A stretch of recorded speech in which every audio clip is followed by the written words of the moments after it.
ہم دوستوں کو میری طرف سے السلام علیکم۔ ایک سوال جو کہ اکثر لوگ پوچھتے ہیں کہ کیا بیت الخلاء میں تھوکنا جائز ہے یا اس کا گناہ ہے؟ اس کے بارے میں جواب ہے، یہ جواب جامعۃ العلوم الاسلامیہ علامہ محمد یوسف بنوری کی طرف سے ہے۔ یہ لکھتے ہیں کہ بلا ضرورت بیت الخلاء میں تھوکنا اچھا نہیں ہے اور یہ آداب کے خلاف ہے۔ باتھ روم میں تھوکنے سے ممانعت کے متعلق کوئی حدیث تو نہیں ملی، البتہ قبلہ رخ تھوکنے سے حدیث میں منع کیا گیا ہے۔ فتاوی قاسمیہ جلد 5 میں لکھا ہے کہ بیت الخلاء میں بلا وجہ تھوکنا مکروہ ہے، لہٰذا اس کی عادت نہ بنائیں۔ اسی طرح دارالفتویٰ دارالعلوم دیوبند الہند نے لکھا ہے، بلا ضرورت بیت الخلاء میں تھوکنا اچھا نہیں ہے۔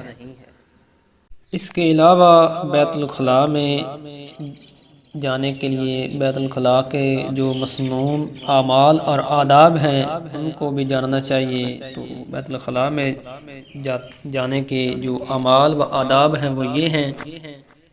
نمبر 1، بیت الخلاء میں جاتے وقت سر ڈھانپ لینا چاہیے۔ بیت الخلاء میں بائیں پیر سے داخل ہونا اور دائیں پیر سے باہر نکلنا چاہیے۔ ازار اور لنگی وغیرہ کھڑے ہو کر نہ اتارنا چاہیے بلکہ زمین کے قریب ہو کر اتارنا چاہیے۔ جب بیٹھنے لگے تب کھولنا تاکہ کم سے کم ستر ظاہر ہو۔ قضائے حاجت کے دوران چہرہ یا پشت قبلہ کی طرف نہ کرنا۔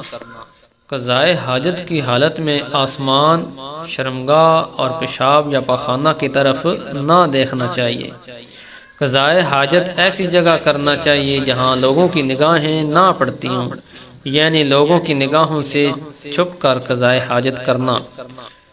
اگر حاجت بشری پیشاب پاخانہ کا اتنا شدید تقاضا ہو کہ کھلی جگہ میں جانا پڑے تو ایسی مناسب جگہ تلاش کریں جہاں کوئی نہ دیکھے اور وہ جگہ نرم ہو تاکہ پیشاب کے چھینٹے بدن پر نہ پڑیں۔ پیشاب کرتے وقت اپنے اعضاء کو مت دیکھیں اور نہ اس سے کھیلیں۔ بیت الخلاء کے اندر زبان سے کسی قسم کا ذکر نہ کریں۔ اگر چھینک آئے تو الحمدللہ مت کہیں اور اگر کوئی سلام کرے جواب مت دیں۔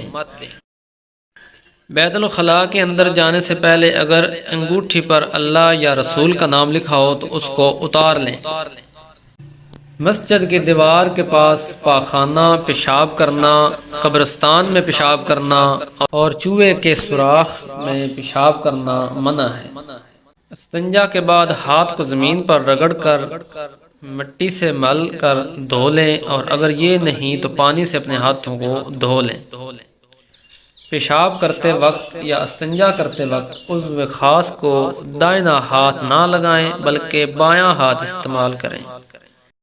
پاخانہ کی چھینٹوں سے بچنا بہت ضروری ہے کیونکہ عذاب قبر پیشاب کے چھینٹوں سے پرہیز نہ کرنے پر ہوتا ہے۔ یہ تھے پیشاب بیت الخلاء میں جانے سے پہلے پیشاب کرنے کے بارے میں کچھ آداب تھے اور بیت الخلاء میں تھوکنے کے بارے میں یہ آپ لوگوں نے دیکھا کہ کیا احکامات ہیں۔